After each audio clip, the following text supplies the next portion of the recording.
Olá, eu sou a Priscila Bels, eu sou psicóloga e vim falar de algo muito interessante e importante para todas nós.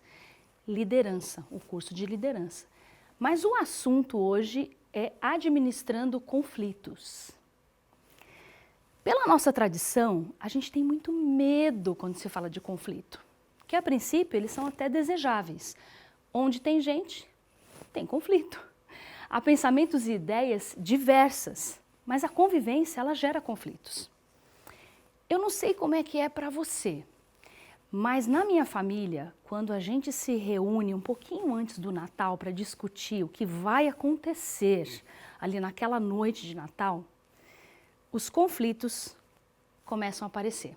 O que a gente vai comer? O que vai ter no cardápio? E vamos falar a verdade, não dá para fugir muito, né, do que a gente fez. A gente quer fugir, o ano passado a gente fez assim, vamos fazer diferente. E quando o assunto é amigo secreto?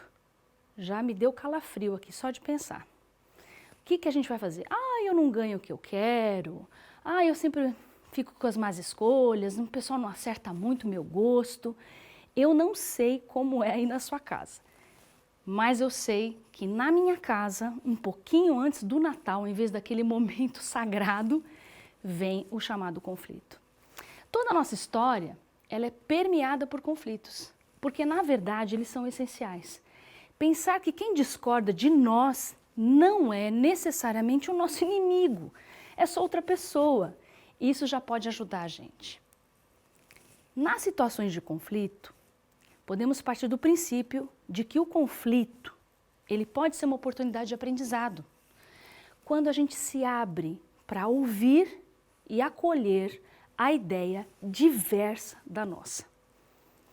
Para que a gente possa manter os nossos relacionamentos saudáveis e com poucos conflitos, já que a gente está dizendo que eles são inevitáveis, não são inevitáveis, a gente precisa ter o quê? Uma palavrinha aí que não é todo mundo que tem, mas se a gente percebe que não tem, é bom a gente se esforçar para ter ou pelo menos treinar. Empatia. A gente precisa enxergar o mundo com os olhos do outro. Você já viu aquele termo, calçar os sapatos do outro? É mais ou menos isso. A gente precisa ter uma percepção daquilo que as pessoas estão de fato pensando e sentindo.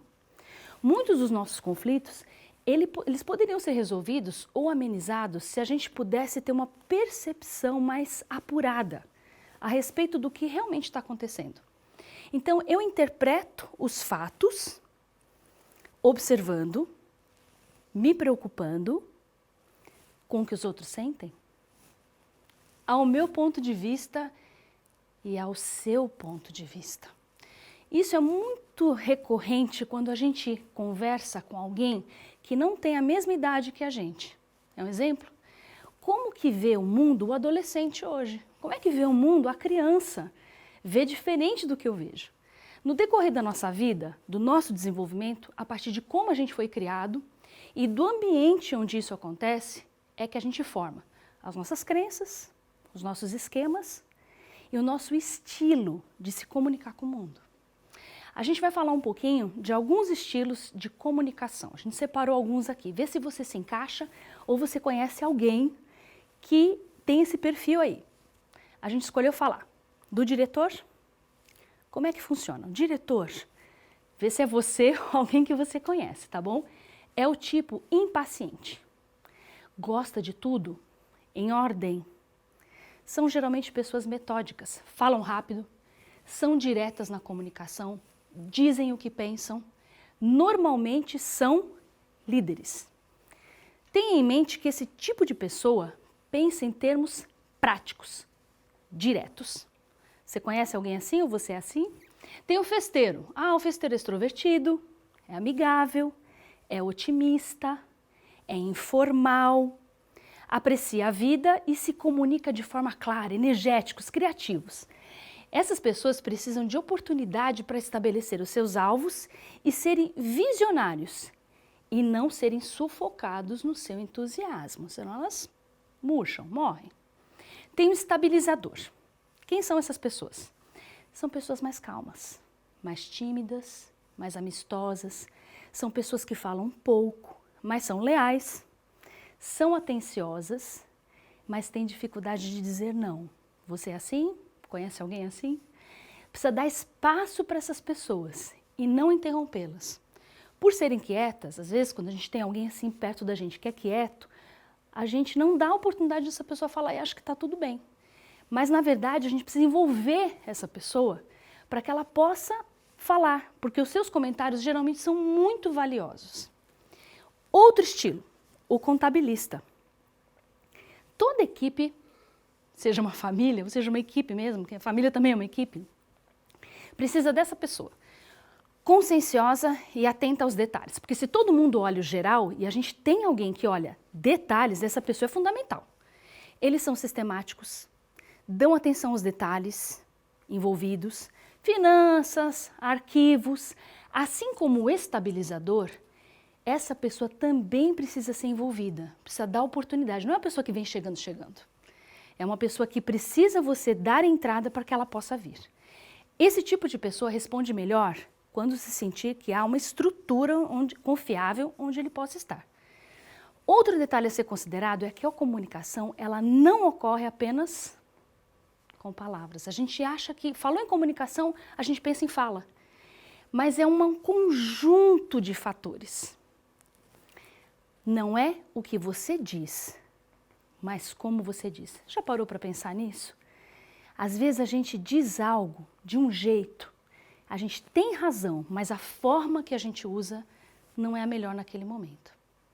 A maioria de nós não gosta de conflito. Por outro lado, alguns parecem que amam. E aí a gente deixa o nome conflito de lado e passa para um outro nome que não é nem um pouco agradável. Sabe qual é o nome? Confronto. Eu não sei se você já ouviu, eu acho que sim, é um ditado bem comum. Eu dou um boi para não entrar numa briga, mas eu dou uma boiada para não sair dela. Isso é perigoso. No confronto, a gente tenta anular a ideia das pessoas, anular as pessoas e anular as ideias delas. Quando eu penso em confronto, sabe que imagem que me vem? Aquelas brigas de torcida de futebol. Todo mundo quer ter razão, ninguém quer dar razão para o outro e às vezes não sabe nem por que está naquele confronto. Qualquer que seja o nível do conflito, o quanto antes a gente der os passos para resolver a situação, maior será a possibilidade de se obter melhores resultados. Não ficar enrolando, sabe? Parar, pensar, analisar e responder. Claro que nem sempre a gente consegue, no calor das emoções, esses passos. Então, a gente pode resolver os conflitos usando 5 estratégias. A gente pensou nisso agora, tá? Para resolver a situação.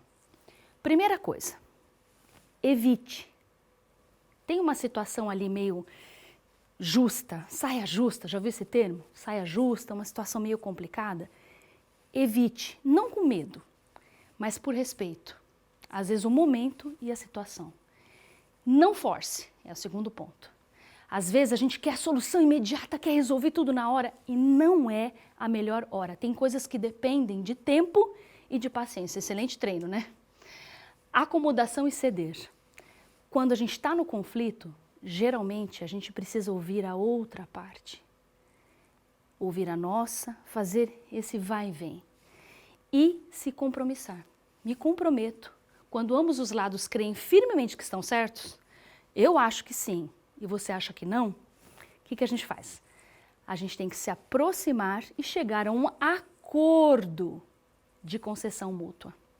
Negociação permite que a gente discuta os diferentes pontos de vista com calma e profissionalmente.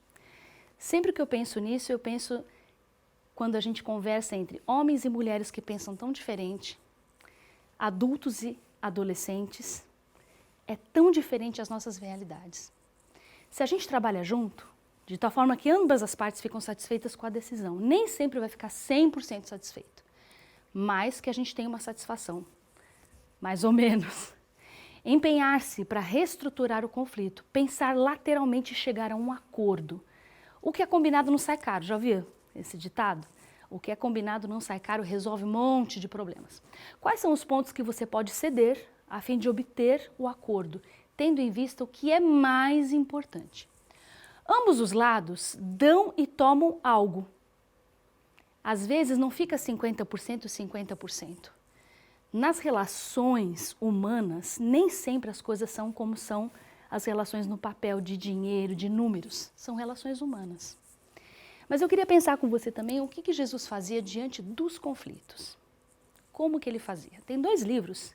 Como Jesus tratava as pessoas, vocês já devem ter ouvido, e Jesus, o maior psicólogo que já existiu. Eles podem dar exemplos práticos de como agir. Seguem alguns conselhos, que se a gente colocar na prática, eles podem ser de grande valia. Esteja atento e seja respeitoso a todas as diferenças culturais. A gente precisa respeitar as pessoas como elas foram criadas, aonde elas foram criadas e a história delas. Quando estamos conversando, ouvindo alguém, seja num conflito ou num simples diálogo, olhar para a pessoa, ter interesse ao que ela está falando, demonstrar interesse. Faça perguntas, perguntas que sejam importantes. E procure não se distrair. Eu já conversei com gente que está me olhando e de repente me faz uma pergunta daquilo que eu acabei de falar. Pode ser que não foi por mal, houve uma distração, mas a gente tem que estar atento. Empregue uma linguagem corporal aberta. Contato nos olhos, olhando para o rosto da pessoa, se inclinar, mostrando interesse. Cruzar os braços, às vezes não é a melhor saída, se mostra muito fechado. Conversar com alguém que está em pé, outro está sentado, cria um desnível e a gente perde a proximidade. Esteja atento às expressões da outra pessoa e vá acompanhando a história de forma agradável, sorrindo, se aquilo perde o sorriso, é claro. Gesticular de forma afirmativa, acenar com a cabeça. Às vezes eu converso com gente que tem sons que parece uma goteirinha, daquela torneira que não fechou direito. Isso também é irritante. A gente não precisa fazer após cada fala da pessoa. Use um tom afetuoso. Às vezes eu fico prestando atenção se eu não estou falando num tom agressivo, alto demais ou muito baixo. Pode parecer ameaçador, insensível, baixo demais ou estridente. Não levanta a voz, caso a conversa não esteja acontecendo da maneira como está me agradando, porque daí já fica parecendo com um grito. Vamos procurar manter uma voz afetuosa e animadora. Deus espera que, como mulheres que desejam fazer a sua vontade, nós sejamos a pessoa que procura resolver o conflito e não aquela que cria e torna maior aquilo que não é tão grande. Conflitos nós vamos sempre ter. Não adianta você pensar, resolveu esse, agora tiro férias e nunca mais eu vou ter conflito. Não, vai aparecer outro, diferente. Na verdade, um conflito talvez prepare a gente para outros que virão. Prepare a gente para outras experiências, e a gente não tem que ter medo deles. Se você pensar na história do mundo, os conflitos sempre foram presentes. Algumas soluções boas vieram, outras nem tanto.